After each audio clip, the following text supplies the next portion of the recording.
Today we're going to review graphing linear equations. Up on the top of your worksheet it says linear inequalities. We're going to start thinking of these as linear equations.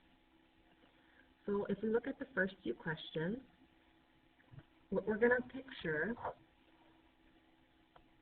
is the equation y equals 1x minus 2.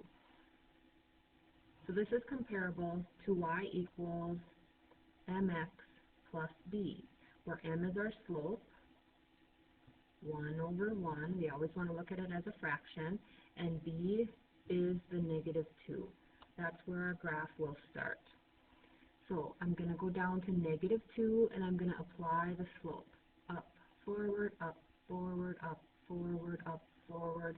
And you can do, it says just 3 dots, or you can just go through the whole graph. See how I go to the edge of the graph to the edge of the graph. And we'll worry about the inequality later. Number 5. Again, we're picturing this inequality to be an equal sign. So y equals 2x minus 1. So my slope is the fraction 2 over 1, or negative 2 over negative 1. And my b value is negative 1. So I'm going to graph my b value first. So I'm going to go down 1. And now I'm going to apply my slope. I can go up 2, forward 1, up 2, forward 1, up 2, forward 1. And then I would be off my graph. I could also go the opposite way, down to backwards 1.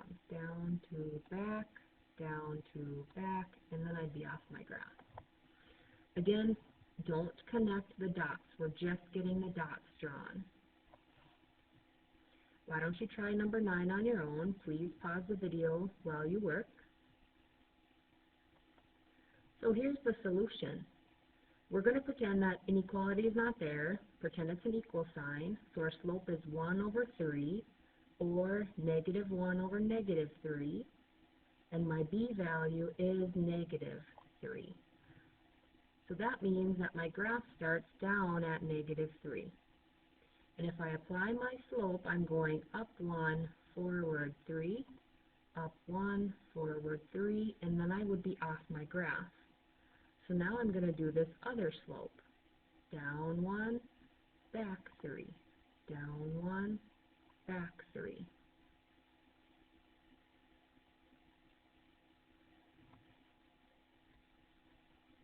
So here's what I want you to do. Go to the next set of questions and notice how they're numbered. They're numbered going down, but I did them going across. So 6 and 10 get a little bit harder, so they look a little bit different. Number 2 is just like the ones we've been doing. So if you go to your worksheet, when we do this, they'll go from easy to hard. So these will be the easier ones, and then you come up, and then you go down, and this is where we start getting a little bit harder. But anyway, I left some room on mine just because I was going to rewrite this equation.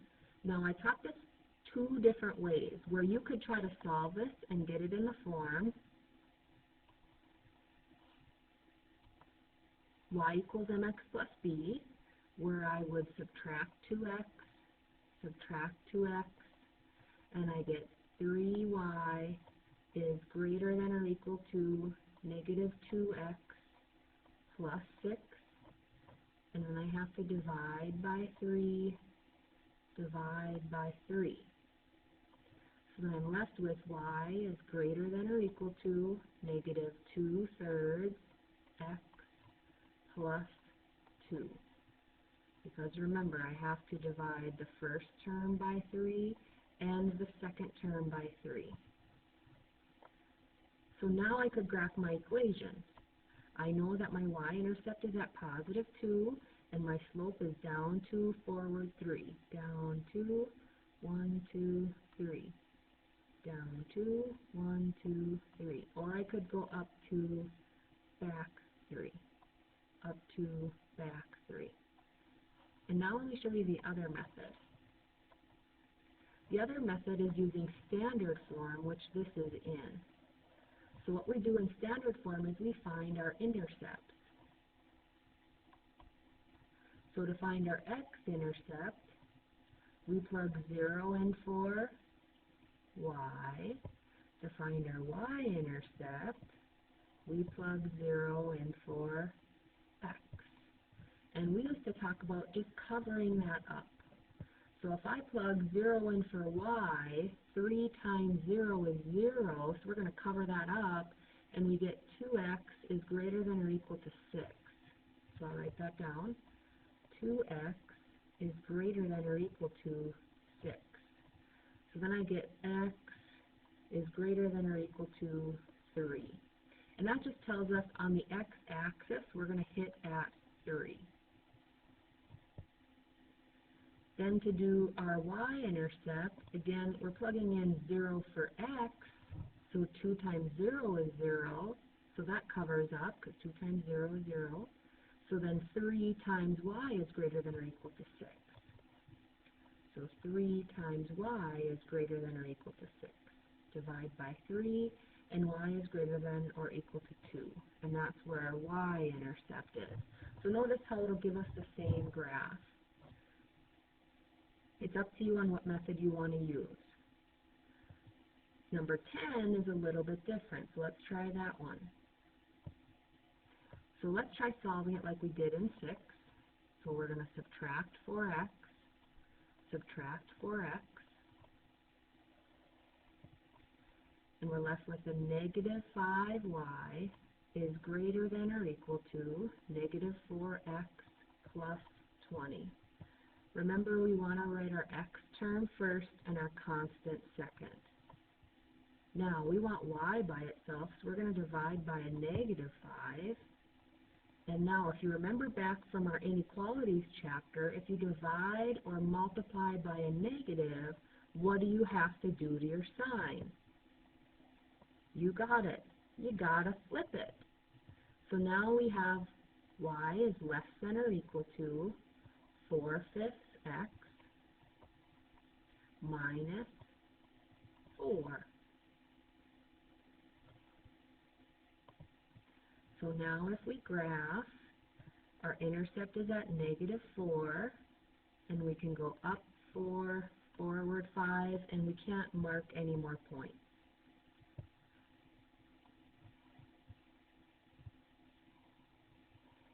If we go back to our other method using our intercept, remember we're just covering up, so if y is equal to 0, negative 5 times 0 is 0, so 4x is greater than or equal to 20. 4 times 5 would work there.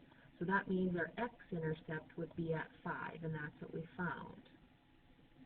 Then if I plug 0 in for x, 4 times 0 is 0, so negative 5 times negative 4 is 20. So then I have to put in negative 4, and then again I have the same line. So the only questions that are similar to 6 and 10 are 8 and 12. So what I want you to do is finish this worksheet. Please do not connect the dots. We will talk about that later. When you are done, the sub will project the answer key so you can see how you're doing.